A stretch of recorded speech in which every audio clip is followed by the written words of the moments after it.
How's it going, everybody? Welcome back to another episode of Infinite Sports. I'm your host, Kenneth Gruenfelder. Week 15 in the NFL is upon us. Got kicked off last night with the Buccaneers and the Falcons, so we're going to talk about that game, and then I will give you my picks for this week. So let's get into the Thursday night game last night first. So this is a big game for the Buccaneers. They've been struggling over the last 5 or 6 weeks, with the injuries, with the quarterback position, Baker Mayfield being banged up, dealing with the shoulder injury on his non-throwing side, and the Bucs have kind of suffered because of that. Losing to New England, they lost to the Saints last week, so this was a big game for them, and they were getting some reinforcements back last night with Mike Evans and Jalen McMillan, and Mike Evans made his presence felt. Jalen McMillan was just short of a touchdown, caught a 20-yard reception down to the one. It was originally ruled a touchdown, but they went and reviewed it, and he was down short of the goal line. So then the Bucs later ran it in with Sean Tucker on that drive. But the Bucs were in control of this game. They were up 2 scores in the fourth quarter, under 10 minutes left. Thought the Bucs were going to win this game, but the Falcons, they were able to come back. They score a touchdown after Baker Mayfield throws a pick. And then they go for 2, they don't get it. And then they score a touchdown later in the fourth quarter. And then they get the ball back with not much time left. They're able to get down the field in field goal range. And Zane Gonzalez, who I went back and looked, he was the kicker for the Commanders last year in the playoffs and kicked the game-winning field goal against the Bucs to knock them out of the playoffs.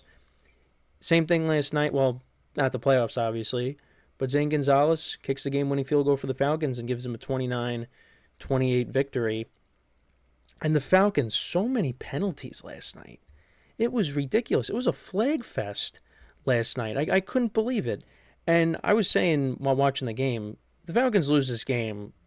It wouldn't have surprised me if Raheem Morris would have lost his job right after this game. Now, still likely that that's going to happen. I mean, unless the Falcons, play well down the stretch and, they finish 8-9, maybe that gives him a better chance. But I think he's going to be gone regardless. But the Falcons last night, 19 penalties to the Bucs 4. I mean, it was just every penalty you could think of. And also there were some questionable calls last night. Kyle Pitts, who had an unbelievable game, his third touchdown, that's right, he had 3 touchdowns last night. His third touchdown, his backside lands inbounds, but his elbow hits out of bounds. So they had to review it to see if the call was going to stand, that it was going to be a touchdown, because it was ruled a touchdown. And on one angle, you see the elbow, it looks like it goes down before his backside, and then in another angle, it shows his backside going down first. So it just, they upheld it. But looking at that, I didn't think that was a touchdown, but it ended up being ruled a touchdown. And then also, I think this was on the same drive too. So Cousins completes a pass to Mooney. Mooney ends up fumbling the football. There are 5 Buccaneers around the football. And I thought the Bucs clearly recovered it. But they left it with Atlanta.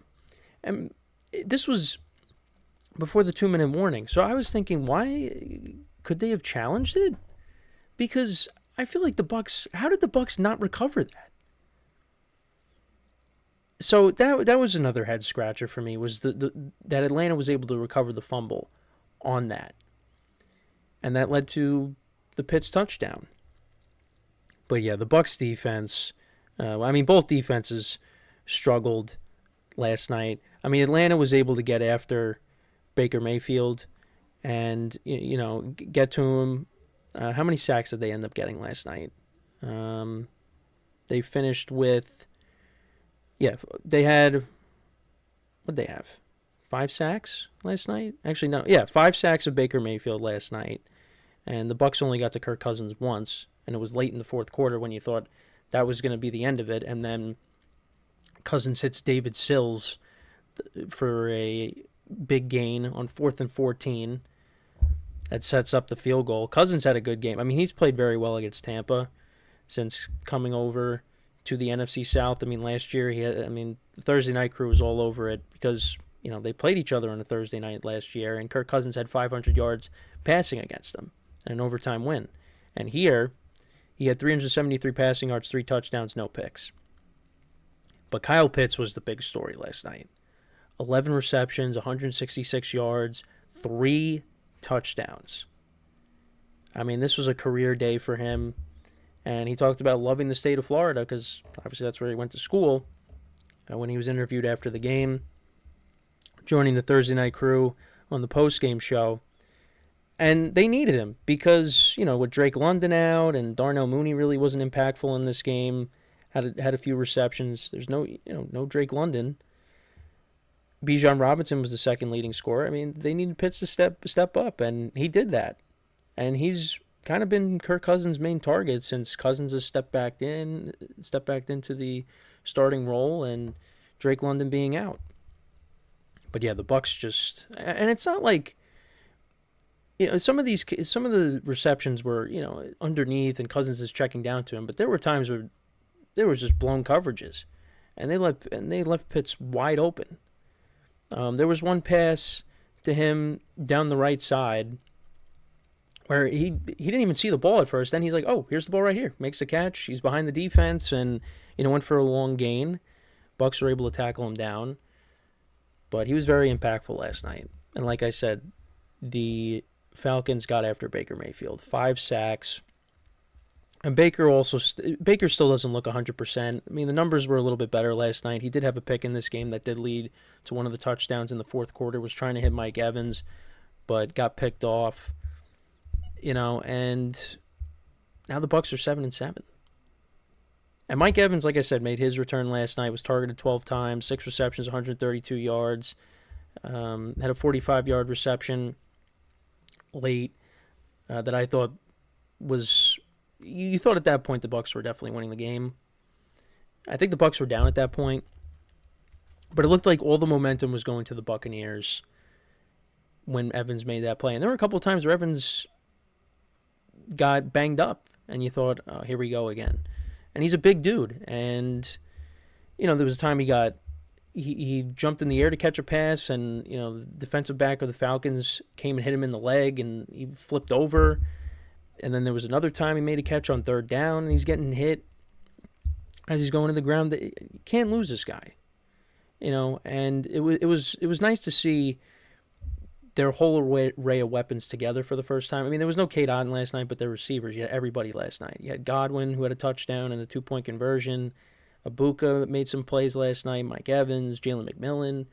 It was nice to see them all together. And then you got all 3 running backs, Bucky Irving, Rashad White, and Sean Tucker, who had a touchdown. And you also had Devin Culp last night scoring a touchdown, a 6-yard touchdown from Baker Mayfield. But yeah, this was a tough loss. And also, the play calling at the end, I understood why the Bucs were throwing it, but you got to let the clock wind because your defense is just defense is not the 2020 Buccaneers defense, that's for sure. They were letting Cousins sit back there, and Bijan Robinson, of course, was making plays, showing you why he's one of the best running backs in the NFL, both as a runner and as a receiver. So elusive. Different kind of runner compared to Jameer. I mean, Jameer Gibbs is a speedster, but Bijan and Gibbs, 2 of the best running backs in the NFL. But Bijan, shows you why, he's one of the best too. Last night. But yeah, this Bucs defense, like I said, nowhere near the 2020 defense. I mean, you got a couple guys from that defense still on the team, but they can't generate a pass rush, letting guys run free. I mean, they gave up 476 total yards to the Falcons. And the Falcons are a team that have been struggling. Kirk Cousins and that offense, they really struggled against Seattle's defense last week, but Seattle's defense is one of the best. And like I said, the Bucs, offensively, the numbers were better. But, Baker said after the game, you could blame the defense, but he said he has to play better. And he's got to make plays. He threw a pick that set up a touchdown drive for the Falcons. and you picked up a first down. You needed 2 first downs to ice the game at the end. You did pick up one of them, but you didn't get the second one. I thought after they picked up the first down with Godwin late that was going to be it.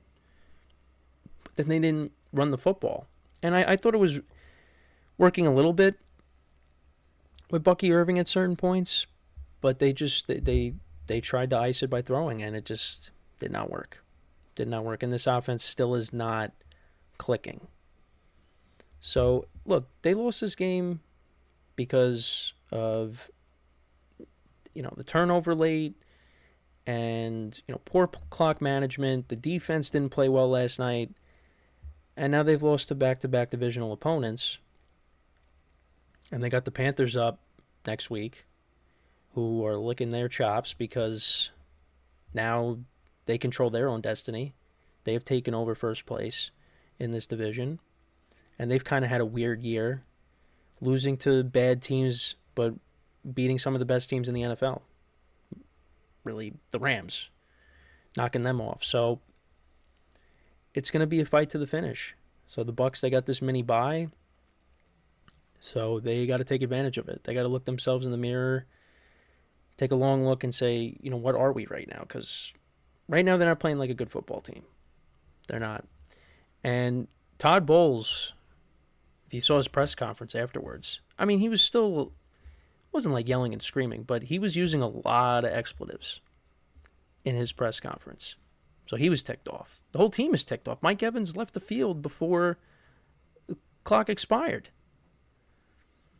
And he was ticked off with what happened. You had a 3rd and 28. You get half of it back with Pitts. And then you leave David Sills, who dropped basically a walk-in touchdown earlier in the game, but they leave him wide open on a 4th and 14. So yeah, Bucs lose. They are now 7-7. Not looking good. Not looking good for the Bucs. But if they could beat Carolina next week, then for the moment everything is right in the world. They got the Panthers twice, and they have the Dolphins, I believe, in between that. And then for the Panthers, they have the Bucs twice, and then, they got the Saints coming up this week. So I would like to think they are going to win this game. And the Saints beat them at home earlier in the season. But yeah, they got the Saints coming up. They got the Bucs twice, and then in between that, I believe they have Seattle. Yes, they do have Seattle. So that's a tough game right there. So it's still anybody's division between these two teams. But right now, we don't know what the Panthers are. Another team. The Panthers are very inconsistent. You don't know what you're going to get each week. But I think you're going to get their best when they're playing Tampa next week. Because they want this. Tampa obviously wants it too, but Panthers are going to be motivated next week. And the Panthers, they came up short last year in Carolina against the Bucs. That game they could have won if it wasn't for a Chuba Hubbard fumble in overtime, I believe. They should have won that game. So it's going to be interesting. And Bryce Young's played some good football this year at times. The Bucs have some issues on the offensive line. That was highlighted after the game. Obviously watching the game, but also, Andrew Whitworth pointed it out last night. Some of the guys that they're missing on the interior of the offensive line. And that's a problem. It's been a problem for a while. That's kind of led to Baker Mayfield being banged up. And I think if the Bucs end up missing the playoffs, Todd Bowles, I think, is probably out. Because where this team was at the beginning of the year to now injuries have played a role in it, there's no doubt about it. But you lost to a team that was 4-9 last night, and then you lost to the Saints the week before that I believe had 2 wins. You gave them their 3rd win of the season. And you're a defensive guy. And with all that offensive talent, you should be able to win this division. And they still can. But if you miss out on the playoffs, I think he should end up being let go. And the Bucs got to find a new head coach. because that was not good. That was not good last night. So yeah, Bucs end up losing 29-28. Now dropped to 7-7. I think they've now lost 5 of their last 6. And I feel like this has happened to them multiple times in the Baker Mayfield era, where they've gotten off to these good starts, then they hit that little lull period, and then they finish the season strong. Yeah, they've lost 5 of their last 6. And the only game they won was against the Cardinals, and they only won by 3 points. And those games were there for the taking, the Saints game and this game last night. Could have won both of those games. The Patriots game, you had a chance to win that. The Bills game was back and forth until the end. But, your defense gives up 44 points to Josh Allen, And then the Rams game, I knew from the even before the kickoff, I knew they had no chance in this game, in that game. And then Baker gets hurt. So, yeah, look, it's still there for the taking, but right now, it's not looking good. It's not looking good for the Bucs. But I did take the Falcons with the points last night. So I did lose straight up, but I did pick the Falcons. Because, again, I really didn't trust the Bucs defense.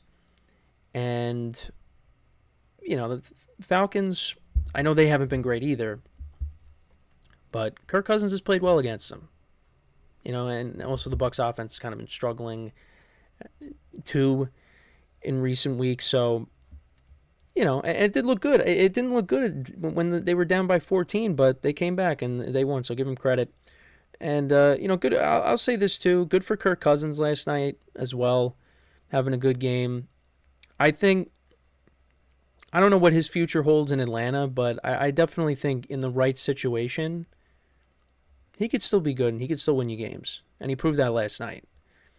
Like maybe a reunion with the Vikings, maybe. Or maybe he goes to the Colts next year. Or maybe he goes to the Steelers. He's definitely going to have options. Now, obviously, he's going to want to continue to play, too. That's also the other thing. So, yeah, Falcons improved to 5-9. Bucs dropped to 7-7.